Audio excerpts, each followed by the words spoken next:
Welcome to the Momentum Matters podcast, where we have courageous conversations with leaders.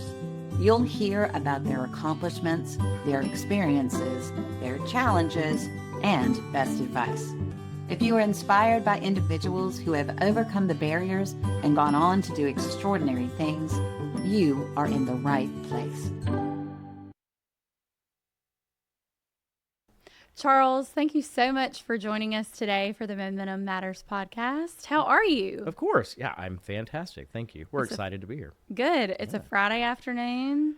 We are feeling the Friday, and I'm excited to talk to you about the purpose gap in hiring and in the work that you do at ITAC Solutions. Yeah. Before we get there, I want to talk about your career path and how you got to where you are as Chief Innovation Officer and VP of Sales at ITAC. Well, I think that I got to where I am the same way many people get to where they are in their careers. It was a winding path, and I was very fortunate to have been at ITAC for 21 years. And my undergrad is in accounting, and I quickly realized that's not anything that I wanted to do. So I ended up taking a little time off, if you will, career time off, to work in retail. Okay. And I got a call from a recruiter while I was working at Banana Republic who said, "Hey, would you like to work Monday through Friday? If you've ever worked retail, especially right around November." Yeah. You don't care. Yes, absolutely. Whatever it is, I'll do it. Yeah. So I said, sure. Yeah. And I learned about recruiting. And, you don't really go to school for recruiting. So it wasn't a career that I'd ever heard about, and fell in love with it. Loved talking with people who were really looking for work. And, depending on what phase you are in your life, that means different things. It's, am I looking for the next step in my career, or am I just looking for a way to put food on my table for my family? And it was super rewarding to get to do that. Then went to work for Bruno Supermarkets, and ITAC Solutions was one of my staffing partners there. Oh, cool. And so they asked me if I would be interested in joining the team, and I joined as their first HR person.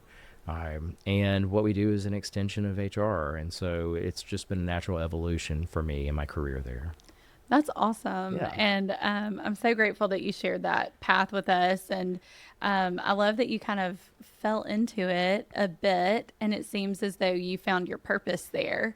So how do you define the purpose gap, and where do you see, from where you sit in the recruiting and staffing world, how that comes into play for folks? Yeah, well, I think the purpose gap is really that distance between how a company or an organization defines a role and what an employee experiences once they get into that role. So from where I sit, we've placed people in hundreds, thousands actually, more than 19,000 different roles with different companies and industries. And, it's over more than 2 decades, and it's never intentional that a company states one thing and an employee experiences the other. Sure. They're not trying to mislead the candidates at all, but the hiring process, the standard hiring process that companies use, it's been around for decades. Right. And it was really just intended to figure out what person has the skills. Yeah. Right. And so not really intended to create some sort of process to figure out alignment between all of the things that are really important to a candidate, a human being, and what will help somebody be successful in that particular role. Yeah. And I think that as time's progressed, companies are forced to move very rapidly, so they don't have time to slow down and think about all of these things that really have become important to all of us over time. So, and you're so right. Things do move at such a pace. Companies are moving at such a pace where they're not maybe analyzing how to connect people with their purpose. So why do you think so many people feel disconnected from work today, maybe even in roles that they once wanted? I think that people can feel disconnected because what they once wanted and the role that they first entered into the organization, that evolves. Sure. And then, the person that you and I were this morning isn't the person that we are right now. And it won't be the person we are after 5 o'clock today. Right. So there's that evolution. But in addition to that, wanting a role and belonging in the role are two very different things. Yeah. So the wanting the role piece happens particularly when somebody's looking for a job. Yeah. It's pretty aspirational, right? This is what I envision myself being in. And then it's the possibility or the potential that can happen for that person while they're in the search. The belonging happens once you get into the role. You start being able to determine whether or not you actually fit in that role. At that point, the employee and the employer have already committed. And so that can be a challenge because in the first 60 to 90 days even, I mean, it's kind of like dating. Yeah, absolutely. Right? Yeah. Like everybody's on their best behavior. We all brush our teeth and we floss 3 times. And then suddenly something changes and, you know, this isn't what I thought I signed up for. Yeah. And it's really tough at that point to back out. How do you help people and companies get ahead of that? Is it a slow and steady process? What has ITAC found the secret sauce to be behind guarding against that on both ends? The key is the willingness of all parties involved to be vulnerable.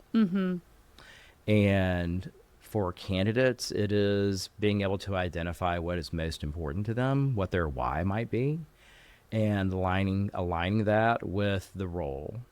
And then on the client side, it's the magic that happens when we have a client who is willing to be vulnerable, to spend time with us working through the purpose behind the role. And so when we have those clients who are willing to go through that conversation and maybe even reinvent the purpose, if you will, or rediscover it. Yeah. And we can share that with our recruiting team, and then they're able to use that information to make sure that the candidates that we're presenting align. And that's really exciting when that happens. I was about to say that must be so rewarding to get to work with the employers, helping them to find success in structuring a role that does have purpose behind it. And then also seeing that magic happen when you make a successful match, if you will. Yeah. It is. I mean, think about, you know, a hospital that's hiring somebody for an environmental services job. And they tie that job back to a job description that says, keep the floors clean and free of debris. And that's as far as they go. Yeah. Because that's as far as they've thought to go, or because that's just what checks a box? What do you find most of the time? I think it's, well, what do we have to assess in the interview to make sure the person can, quote unquote, do the job? Sure. Okay. But if you take that same job, same mop, and you tell someone that the role that they have is to keep the environment clean and free of debris, because it will lower the chances of someone, a patient, experiencing infection at a time when they're most vulnerable. Yeah. Again, same job, same mop, totally different meaning and opportunity. And one resonates a lot more. So being where you've been in your career path with HR and now where you sit at ITAC, and hearing you talk about this, I'm wondering, how do you then make sure, how does ITAC work with companies to make sure that what is on paper is actually maybe the culture that is experienced by employees? Because I'm thinking like, wow, yeah, sign me up, give me a mop, right? Like, Yeah. And how do you know that what a candidate is going to experience behind the mop is the same thing that maybe was presented on paper? Do y'all do work around that? Particularly with customers that we've worked with. I mean, obviously we're building history. Sure. We're touching base with the people that we've placed with those customers and seeking to understand for our own credibility, is the job that we describe the job that you're in? Yeah. And you know, a lot of times in the first couple of weeks, the people that we place say, no, it's not. They're not training me. I'm not doing the things that you said I'd be doing. And that's when we have an opportunity also to go back to the customer, the client, and to give them that feedback and then understand that the client's just slowly rolling the person Sure. into the job so that they don't get overwhelmed. Sure. But then we're also just doing surveys because we want to understand where our opportunities are to better align the story that we're telling with the reality that that candidate is experiencing. And it seems like that's a win for the organization too, because then they're getting very candid, raw feedback that y'all are receiving from employees and candidates throughout the process. So I'm glad to know that y'all have that relationship and that it's that shared vulnerability. Y'all have to be vulnerable in sharing that back, right? Yes, we do. Yes, we do. And you know, that's where the magic happens. It's where you get uncomfortable and you're giving feedback. But it's really important work. That's great. So when you're hearing that feedback, is that the point in which you maybe are able to see, or what are the early warning signs that maybe a hire won't be engaged long term? What can employers look for as those maybe, the key warning signs that y'all have discovered throughout your 20 plus year history? Sure. And I mean, between what we've experienced through conversations with people that we've placed and our clients, and then our own experiences internally. Yeah. I would say one of the things is there is transactional thinking, where somebody gets into the job or they're even in the interview process and they're really thinking more about what's in it for me, like what's this job going to enable me to do, versus digging into what's the impact that this job has. How can I make a difference? And I think you can also, if you have somebody who's on a team, whether it's in person or it's virtual, you can assess their interaction with their team members. Yeah. Right. So if they're not really interacting and they're not showing that level of engagement, it's a sign that something's amiss. How do you encourage employers to address when that starts to show up? I think that they have to be bold, and I'm going to go back to the word vulnerable.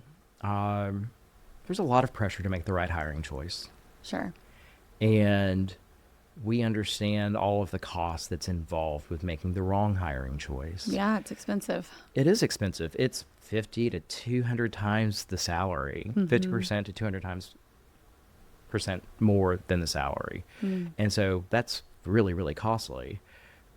But you got to get past that cost to understand also the potential impact on the existing team. Sure. And I mean, if the person's in a client-facing role, what does that look like for your client's experience? So entering the danger, if you will, and being willing to have those conversations. Because I think that if you really believe that you hired the right person and you're just seeing some things that don't make sense, it's fair to have that conversation. And it can really be where you're building a bridge, strengthening the relationship with that new employee. Sure. By saying, hey, listen, we love that you chose to join us.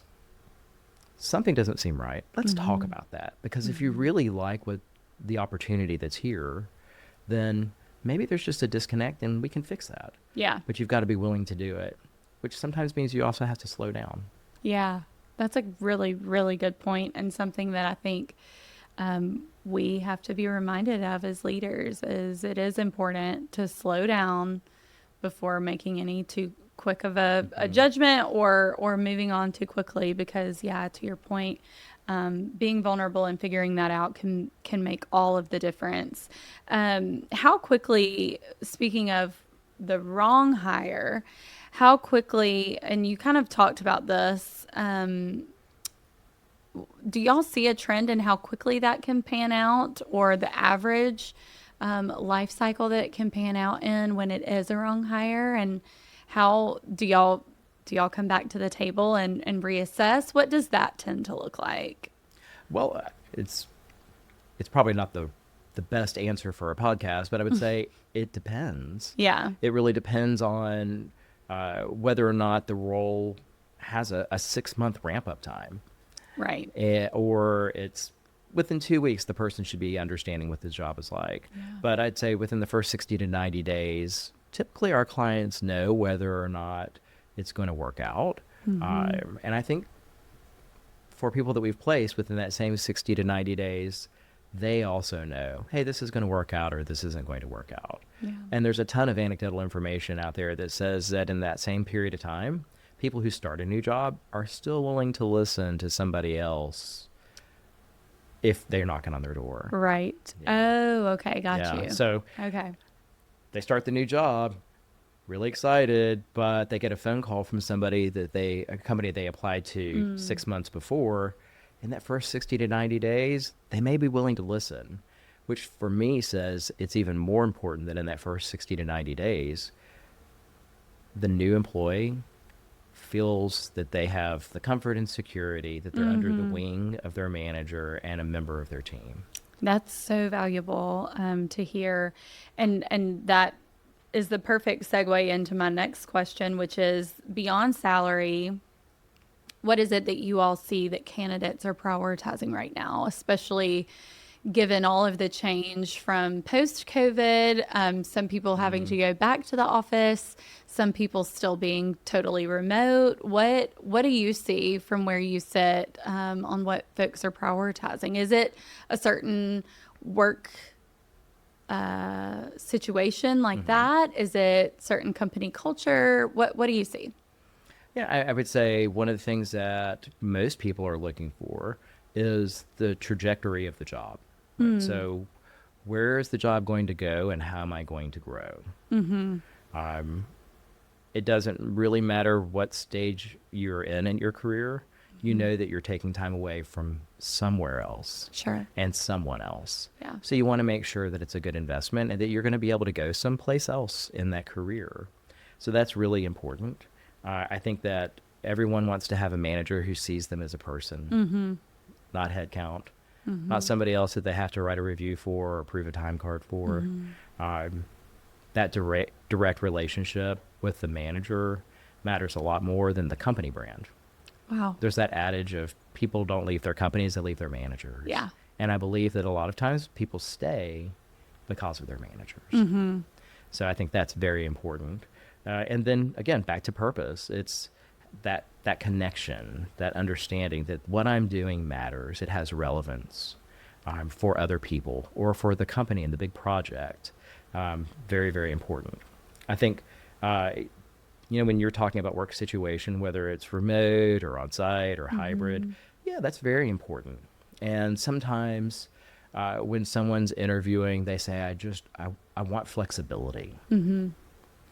And there are some very traditional hiring managers who hear that and think they just want to show up when they want to show up. Right. And they want to leave when they want to leave. Yeah. I understand that can sound that way. But a lot of times, I think that more than not, really, that what candidates are asking for is trust. Yeah. And autonomy. Yeah. And so flexibility is really just a proxy for trust. And I think it's so often too a reminder signaling that they want to be seen for all of the roles that they have in their life, not just the one you're hiring them for. They want to be seen as the co-CEO of their household or of the carpool or whatever it may be. That flexibility for so many folks means so much. How for some roles, and some roles can be more flexible than others. So how have you seen companies get creative on how that flexibility can be delivered? I think that technology has been a great resource for companies to allow that flexibility, to afford it to their teams. I can tell you that for us, we use technology like most companies do for meetings and being able just to stay connected, right? So it's not Big Brother. You don't want to see when people are logging in and see when they're logging out because who has time for that? Right. It's really more about being able to be available when people need you, to be able to communicate casually.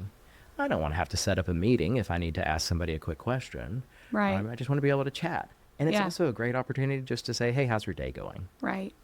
You won't believe what just happened to me when I went through the drive-thru at Chick-fil-A. Whatever it might be. but it was really my pleasure. So, but I do think that technology is something that's afforded us more flexibility to be able to offer that to people.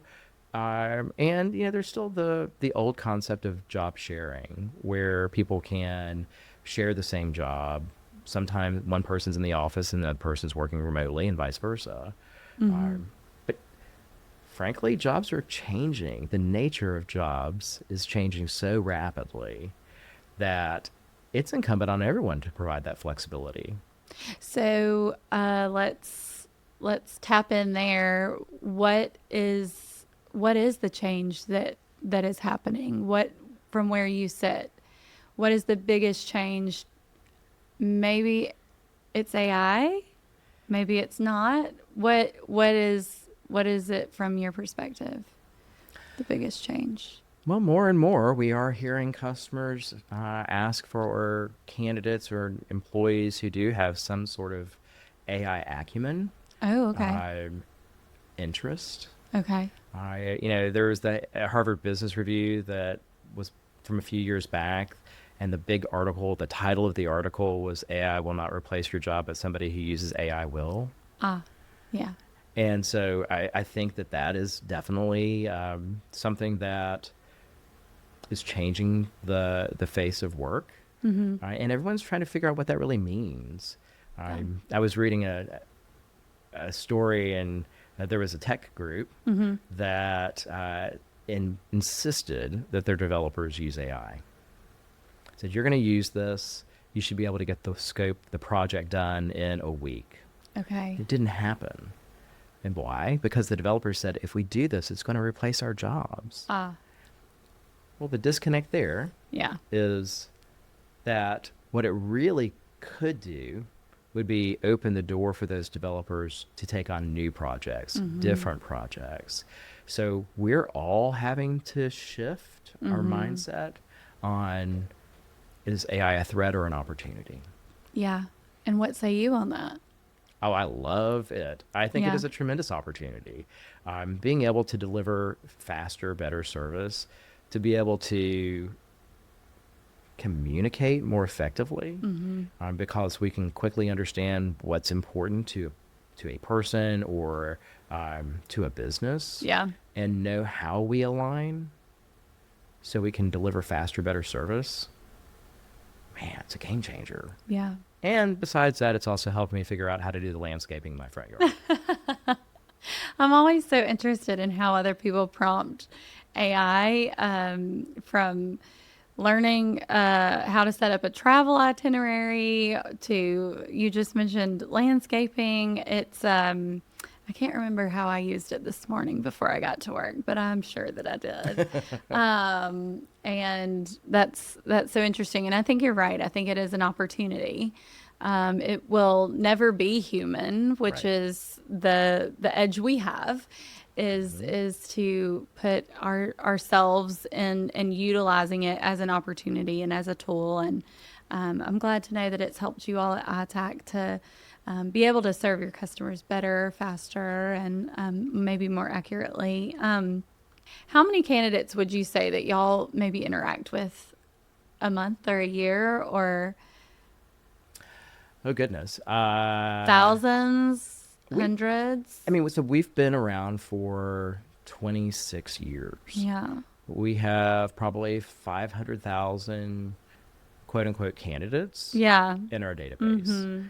And I would say every week our recruiting team is talking to 200 to 300 people. That's amazing. It is. It's great to have those conversations with people, to get to learn about, what drives and motivates people. Yeah. Well, I know that one of my dear friends has been talking with you all at ITAC, and I think from what I gathered from her and her conversations with, this is a free ITAC commercial, by the way. Thank you. But she I think felt in her conversations with the recruiter that she was finding a reconnection to her purpose and to the things that bring her joy, that due to the fact that she was having to just get a job. And I know for her, it's been so reinvigorating to get to speak with the recruiters at ITAC. And so I can say, albeit not firsthand experience, I know people in my life have had great interactions and kind of finding that purpose again just through their conversation with y'all's recruiters. And I would imagine that sitting in that seat as a recruiter must feel so rewarding to get to discover what that is for people and help them find that reconnection. So it is. Yeah. And sometimes that is different, right? Because at different stages in our life, the purpose is different. Yeah. And we've definitely been the beneficiaries of hiring people internally who set out on a career path, whether it's education, banking, hospitality, whatever it might be, IT, and discovered that it was no longer meeting their need. Not financial need, but it just didn't get them out of bed in the morning. Sure. It didn't make them want to work longer hours because they were compelled to solve the problem. And in talking with them, we were able to uncover together, hey, their purpose is helping other people. And you're right, it's incredibly rewarding. Yeah. I'm so glad that y'all are doing the work and connecting with so many people on a daily basis, a weekly basis, to help them find that spark again if they've lost it. What is one thing that you think companies, if they're listening to this, aside from, picking up the phone and calling you all, because that clearly would be a great decision, but what could companies change immediately to better align hiring with purpose? Is it training the staff? Is it taking a look at how they're assessing their roles? Is it looking at their core values as a company? Where would you encourage them to start? Well, you just threw out some really great ideas. Oh, thank you. Well, Katie, I think that strictly when we're talking about hiring, it's taking that one job description of a difficult role you have that's open and giving it room to breathe, to understand for the right person that we need to be in this job, what are they going to be able to accomplish in the first year? And what will that impact be on the business? Who would be most likely to thrive in our environment? And frankly, who would be less likely to thrive in our environment? Sure. That's a very different job description, which is, an HR function is to write a job description. HR can add more value when they're asking those questions of hiring managers to really understand what's going on and then translate that into a meaningful job posting that articulates the why. Because when you have a job posting that's really effective, it does two things. It pulls people in who align with that, and it also allows people to self-select out, which at the end of the day translates into more meaningful conversations with truly potential candidates. And I think in that process, companies that would take that approach may rediscover themselves. Having more forward thinking is what I'm hearing you say, not just thinking about the day-to-day job, but thinking ahead on how they will impact the business, as you mentioned, but you have to look forward for that to happen. So being maybe forward thinking. Being forward thinking, and I mean, from a business perspective, it's understanding how each role ties back to the company's goals. It's a great exercise to go through. Yeah. And I hate to call it an exercise, but like all exercise, it can create a little pain, but the gain from that is incredible. Is that a type of exercise that ITAC can walk employers through? Is that, I would imagine that y'all specialize in that. We love to have those conversations. Yeah. We do. Yeah, absolutely. And being able to, for our sales partners, those are our client-facing folks on our team, I think it fills their cup to be able to sit across from a customer and have those conversations where at the end of the day, it's just seeking to understand what's really important to the customer, what's important about that role, knowing that when we can help them identify those things, we have a much higher chance of being able to help them find the best possible person for that role. So good. So is there anything else here that you would like to offer up as a takeaway for our listeners as we kind of finish up on the purpose gap? We will have a bonus episode for our Momentum members, but what are some other takeaways that come to mind that you may want to leave our listeners with as we end this conversation? I would just circle back and challenge our listeners to think about purpose in the context of work, whether it's a manager, a leader who has a team of individuals, and maybe recalibrate on purpose and sit down with that team and talk about the purpose, help them understand the relevance.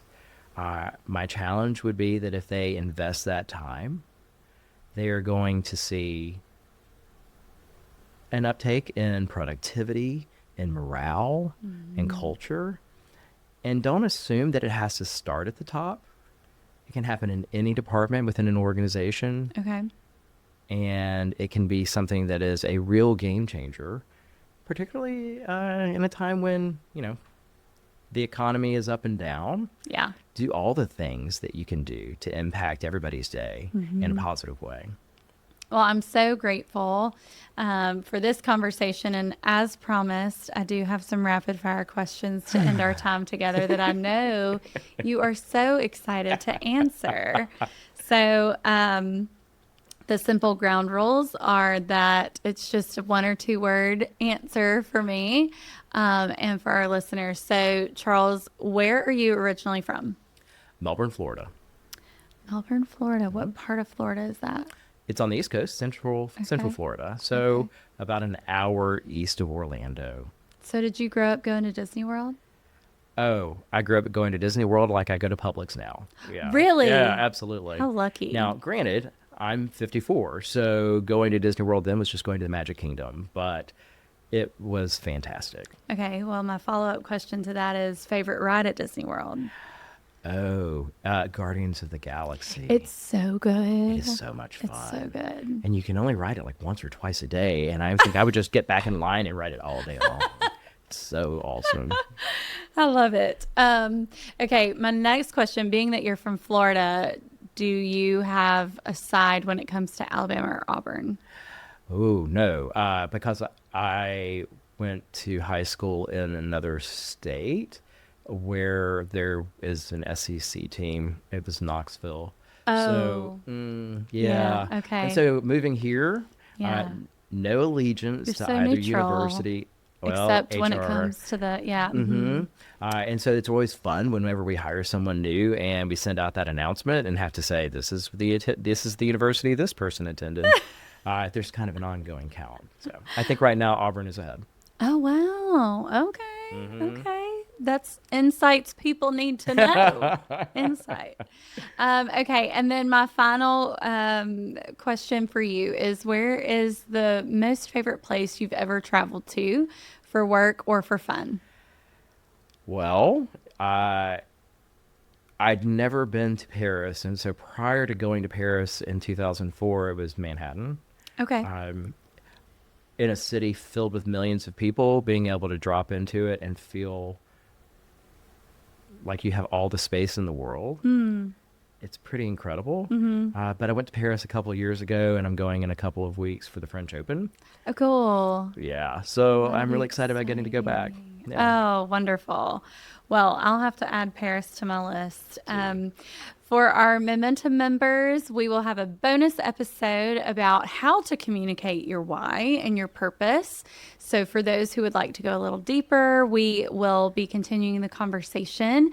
And Charles, I'm just so grateful that you were with us today. Thanks, Katie. This has been awesome. Enjoyed it. Thanks.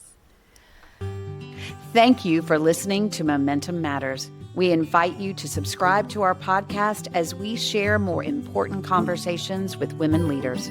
We would love for you to rate our show and share with others in your life.